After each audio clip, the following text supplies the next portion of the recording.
أعوذ بالله من الشيطان الرجيم.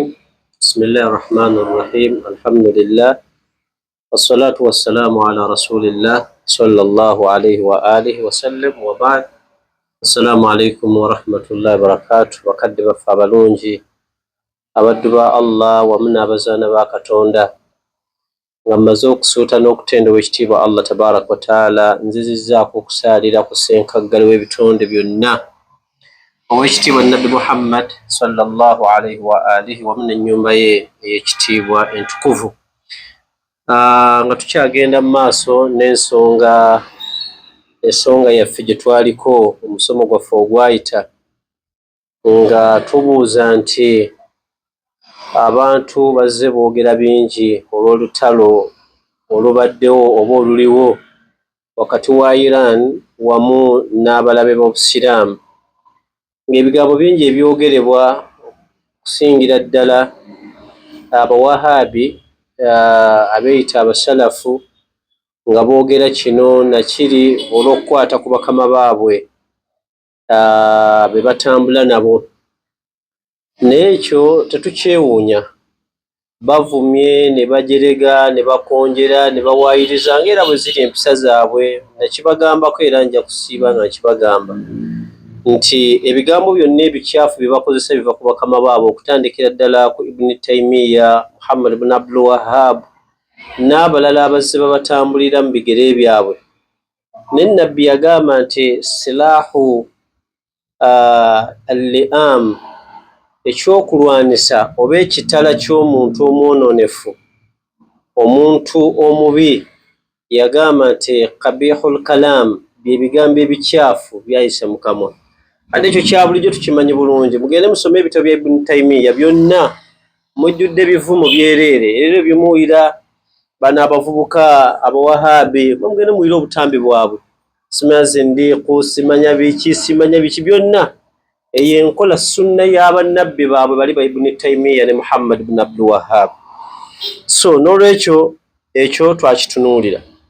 Olwaleero njagadde nyina obutambi bwe nnalabye olwaleero, ng'oli agamba amaseeka baabwe ab'abawahabi, ng'agamba nti Nabbi sallallahu alaihi wa alihi wasallama yagamba mu hadithi nti tafarraqat al-yahud, nti Abayudaaya Nabbi yagamba nti bagenda kwawukanamu ebibinja 71. N'agamba nti Abanaswala bo beeyawulemu ebibinja 72. Ne Nabbi sallallahu alaihi wa alihi wasallam bwe yatuuka ku Basiraamu oba abantu be, yagamba nti wataftariqu ummati ala 73 firqa, nti ate bo umma yange oba abantu bange bagenda kweyawulamu ebibinja 73. Eyo hadithi emanyikiddwa eri mu Sunan Tirmidhi omujalladi oba omukko gwa 3 peegi 134, hadithi ya 2778, abwab al-iman babu iftiraq al-umma. N'ekitabo ekirala ekimanyikiddwa ekya Musnad Ahmad ibn Hanbal omujalladi ogwokubiri oba omukko ogwokubiri peegi 332, hadithi ya 1203, ne Sunan Ibn Majah omujalladi ogwokubiri peegi ya 1321, hadithi ya 3991. N'olwekyo hadithi emanyikiddwa bulungi nti Nabbi yagamba nti umma yange egenda kweyawulamu ebibinja 73. Era bwe yali amaliza yagamba nti kulluhum finnaari, ebibinja byonna 73 ekibinja kimu kyokka kyekigenda okuwona, illa millata wahida, okujjako ekibinja kimu. Sunan Tirmidhi omujalladi ogwokuna peegi 135, hadithi ya 2779, ne Musnad Ahmad ibn Hanbal mustadrak ala sahihain majma' az-zawaid omujalladi okusooka, musannafu Abdurrazzaq Imam Sanani n'ebirala. Kakati awo mutabuliiki bwe yabadde ali ne munne ng'era bwe benkana, kubanga tekuli asinga, bonna entegeera yaabwe ebeera y'emu, omwabi teri nnyo asinga munne. nabagamba tukutandikira ddala eno mu Idaadi, mu Shuba, simanya mu Thanawi n'owe Madina. Omuntu ayitibwa omutabuliiki ayeyita omutabuliiki oba omuwahabi ayeyita omusalafu, wallahi ntegeera yemu tebaawukana. Oli kyamanyi omwana omuto noono naye kyamanyi tebaawukana ku nti ono asinga munne leva abadan okuggyako ayinza omusinga okwogera Oluwarabu kyekyokka naye irimu bonna benkana kubanga baba settinga level ono kyamanyi ono kyayogera. So nolwekyo akati oli yagambye nti ebibinja byonna bya mu Jahannam okuggyako nga bo enkola yaabwe beemanyi nti bokka be b'omujjana. Nedda, totawaanya bantu. Nabbi bwe yayogera hadithi eyo yatuwa n'ekibinja ekigenda okuwona.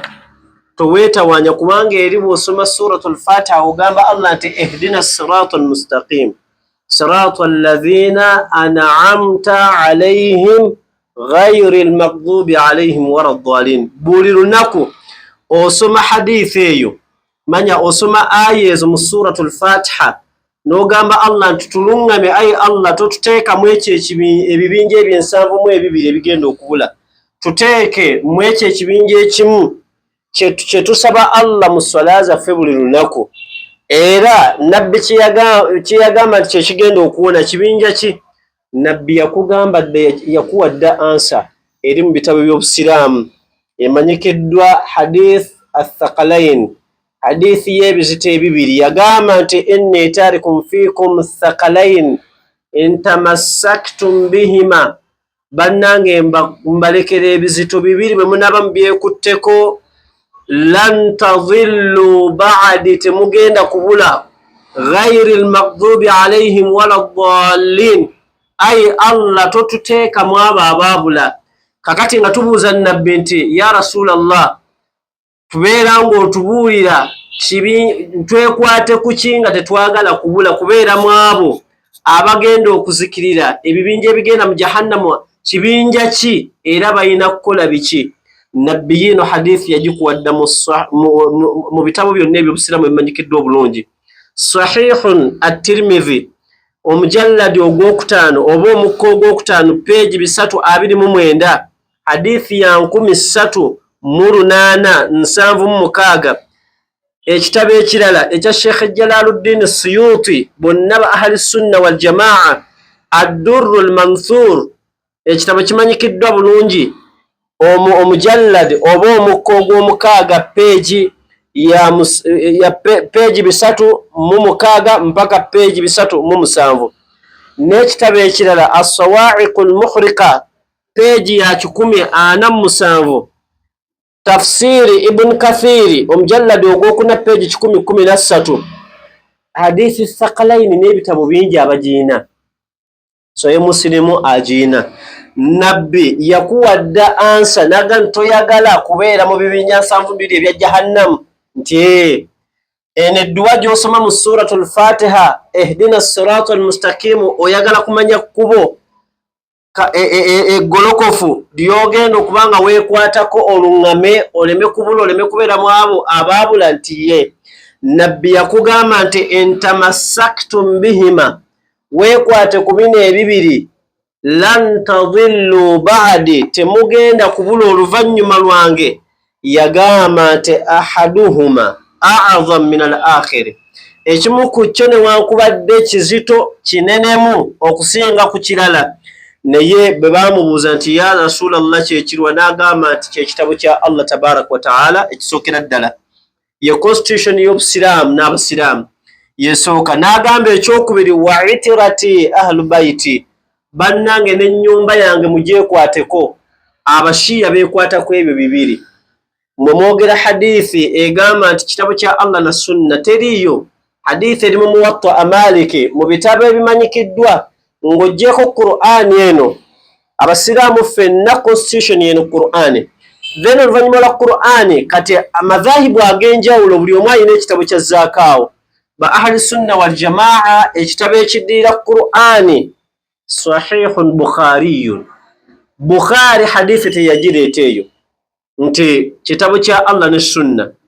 Muslimu teyagireeta. okujjako Imam Malik mu kitabo kye kiyitibwa Muwatta hadithi ye yagireeta